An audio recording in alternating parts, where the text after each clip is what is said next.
আসসালামু আলাইকুম, welcome back to my channel. প্রতিদিনের মতো নতুন আরেকটি ভিডিও নিয়ে চলে আসলাম। আজকে আমি তোমাদেরকে 5 পাউন্ডের একটা কেক খুব সুন্দরভাবে ডেকোরেশন এবং ফিনিশিং করে দেখাবো। তার সঙ্গে থাকবে অনেক টিপস ও টিউটোরিয়াল। আশা করি ভিডিওটি না টেনে আমার সঙ্গে থাকবে। তো চলো রেসিপিটি বা এই কেকের ডেকোরেশনটি শুরু করা যাক। তো দেখো, আমি আমার চ্যানেলে কিন্তু অনেক রকমের কেকের ভিডিও দিয়েছি এবং কেক বেক করার ভিডিও দিয়েছি। তো আমি লেয়ারগুলো বসানো আর ঠিকভাবে দেখালাম না, কারণ তোমরা অনেকেই আমার ভিডিওতে দেখেছো অনেক কেক কিন্তু আমি ডেকোরেশন এবং এই কেকের লেয়ারগুলো বসানো দেখিয়েছি, তাই আজকে আর নতুন করে দেখালাম না। তো কিভাবে কেকের এই লেয়ারগুলো বসাতে হয় তোমরা সবাই জানো। তো সবার আগে কেকের উপর দিয়ে সুগার সিরাপ দিতে হয়, তার উপরে ক্রিম দিয়ে ফিনিশিং আনতে হয়। তো একটা একটা করে লেয়ার আমি একইভাবে সবগুলো বসিয়ে নিয়েছি। তো সেগুলো আর তোমাদেরকে দেখালাম না। তোমরা যদি এইরকম কেকের ভিডিও দেখতে চাও তাহলে আমার চ্যানেলে গিয়ে একবার ঘুরে আসতে পারো। আমি ডিসক্রিপশন বক্সে চ্যানেলের লিঙ্কটা দিয়ে রাখবো, তোমরা অবশ্যই গিয়ে দেখে আসবে। আর আমার এই ভিডিওটি কেমন লাগলো অবশ্যই কমেন্ট করে জানাবে। তো আমি সবার আগে এই 3 পাউন্ডের কেকের যে কেকটা সেটা আমি আগে ফিনিশিং করে নিচ্ছি। তো পাইপেন ব্যাগের মধ্যে খুব সুন্দরভাবে কেকের ক্রিমগুলো যদি নেওয়া যায় এইভাবে যদি বর্ডার দিয়ে, তাহলে কিন্তু খুব সহজেই কিন্তু কেক ফিনিশিং করতে সুবিধা হয়। তো অবশ্যই তোমরা কেকের ফিনিশিং করার জন্য এবং সবার আগে এই ক্রিমগুলো পাইপেন ব্যাগের মধ্যে ঢুকিয়ে এইভাবে দিয়ে নেবে, তাহলে কিন্তু খুব সহজেই দেখো কেকটা ফিনিশিং করা যায়। তো কোনো রকমের উঁচু নিচু হবে না, একদম ঠিকঠাকভাবে ফিনিশিং হবে আর ফিনিশিং করতেও কিন্তু সুবিধা হবে। তো যেহেতু 5 পাউন্ডের কেক, নিচেরটা ছিল হচ্ছে 3 পাউন্ড, উপরেরটা 2 পাউন্ড, এটা হচ্ছে 2 তলা কেক ছিল। তো একদম হোয়াইট কালারের এই কেকটা একেবারে অসাধারণ এবং আনকমন একটা কেক। এরকম কেক আমি একদিনও বানাইনি, একটাও বানাইনি, আজকেই ফার্স্ট টাইম এইরকম বড় কেক বানাচ্ছি। তো আজকে প্রথম। তো 3 পাউন্ডের কেকটা ফিনিশিং করা হয়ে গেছে, সেটা আমি রেস্টে রেখে দিয়েছি। এখন আমি 2 পাউন্ডের যে কেকটা আছে সেটা এখন কেক দিয়ে ফিনিশিং করে নেব। তো তোমরা দেখতে থাকো, আশা করি তোমাদের ভালো লাগবে। তো আমি একটা একটা করে লেয়ার বসিয়ে নিচ্ছি সুগার সিরাপ দিয়ে, তারপরে ক্রিম দিয়ে একদম সুন্দরভাবে ফিনিশিং করে নিচ্ছি। আর তোমরা যদি আমার এরকম কেক অর্ডার দিতে চাও বা কোনো রকমের জন্মদিন, বিবাহবার্ষিকী অথবা কোনো গায়ে হলুদের কেক যদি অর্ডার করতে চাও, তাহলে অবশ্যই আমার এই চ্যানেলে ডিসক্রিপশন বক্সে নক দিয়ে দেবে। যারা পীরগঞ্জ থানার মধ্যে আছো, রংপুর জেলার মধ্যে, একদম হোম ডেলিভারি চলে যাবে। তো আশা করি তোমরা ভিডিওটি না টেনে আমার সঙ্গেই থাকবে। তো দেখো খুব সুন্দরভাবে কিন্তু কেকটা ফিনিশিং করা হচ্ছে। তোমরা চাইলে কিন্তু একটা ভিজিটিং কার্ড দিয়েও কিন্তু এই ফিনিশিংটা করতে পারো। তো আমি যেভাবে দেখালাম ওভাবে করলে খুব সহজেই কিন্তু কেক ফিনিশিং করা যায়। তো আমি পাইপেন ব্যাগের মধ্যে নিয়েই এইভাবেই কিন্তু কেকটা ফিনিশিং করি, তাহলে আমার কাছে সুবিধা মনে হয়, এই জন্য আমি এইভাবে কেক ফিনিশিং করি।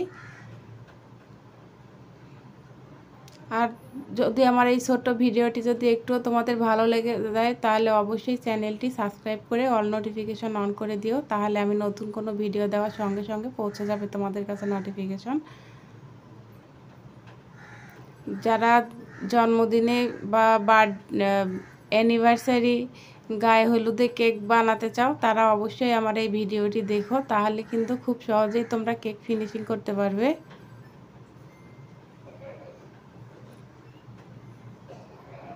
দেখো এখন আমি এই কার্ডটার সাহায্যে খুব সুন্দরভাবে একটা বর্ডার দিয়ে নিচ্ছি।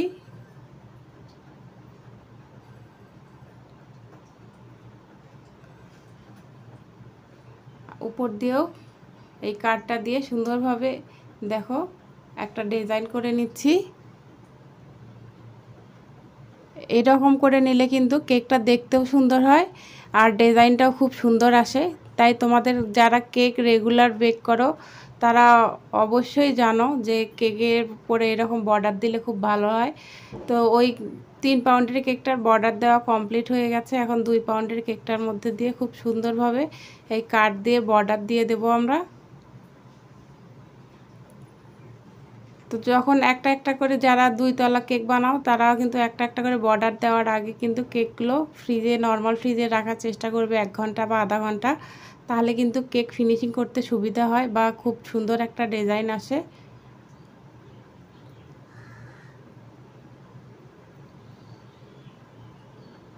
দেখো এটা তো বর্ডার দিয়ে দিচ্ছি।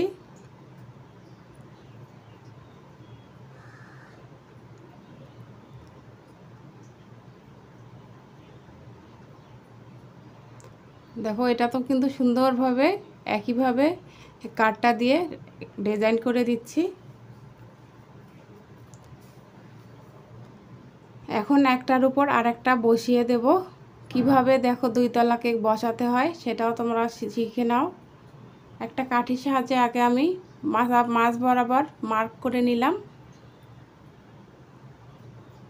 দুইটার মধ্যে কিন্তু নিলাম। এখন আমি এইটার উপর নিয়ে ওটার উপরে বসিয়ে দেব।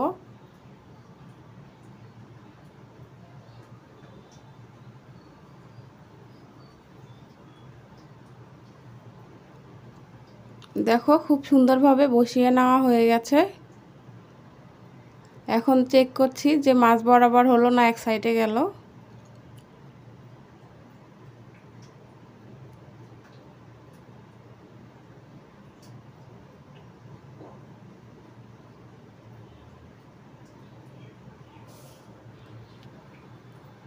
যে জায়গাটা একটুখানি এলোমেলো হয়ে গেছে সেই জায়গাটা ঠিক করে নিলাম। এখন কাঠিটা সরিয়ে ওখানে একটুখানি ছিদ্র হয়েছে, একটুখানি কেকের ক্রিম দিয়ে আমরা ওই জায়গাটা খুব সুন্দরভাবে মুছে একদম সুন্দর করে দেব। দেখো বোঝাই যাচ্ছে না যে ওখানে কোনো ছিদ্র ছিল। এটা একদম সিম্পল কেক ছিল, এই জন্য খুব সুন্দর হয়েছিল, কিন্তু তারপরেও একদম হোয়াইট কালারের উপরে অন্য কোনো কালার নেই। এটাও অর্ডারের কেক ছিল, এটা 5 পাউন্ডের কেক। দেখো মাঝখানে একটা সুন্দরভাবে বর্ডার দিয়ে উপরে জাস্ট কয়েকটা ফুল বসিয়ে দেবে। উনি বলেছিল যে খুব বেশি ডিজাইনের দরকার নাই, জাস্ট সিম্পলের মধ্যে কেকটা বানিয়ে দিতে। তোমাদের কাছে কেমন লেগেছিল কেকের এই ডেকোরেশনটা এবং এই কালারটা অবশ্যই কিন্তু কমেন্ট করতে ভুলবে না।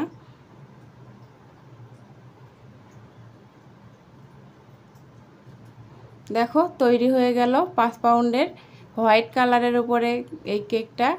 তো কেমন লাগলো অবশ্যই কিন্তু কমেন্ট করতে ভুলবে না। তোমাদের সুন্দর সুন্দর কমেন্ট আমার পরবর্তী ভিডিও দেওয়ার জন্য অনেক অনেক উৎসাহ জাগায়।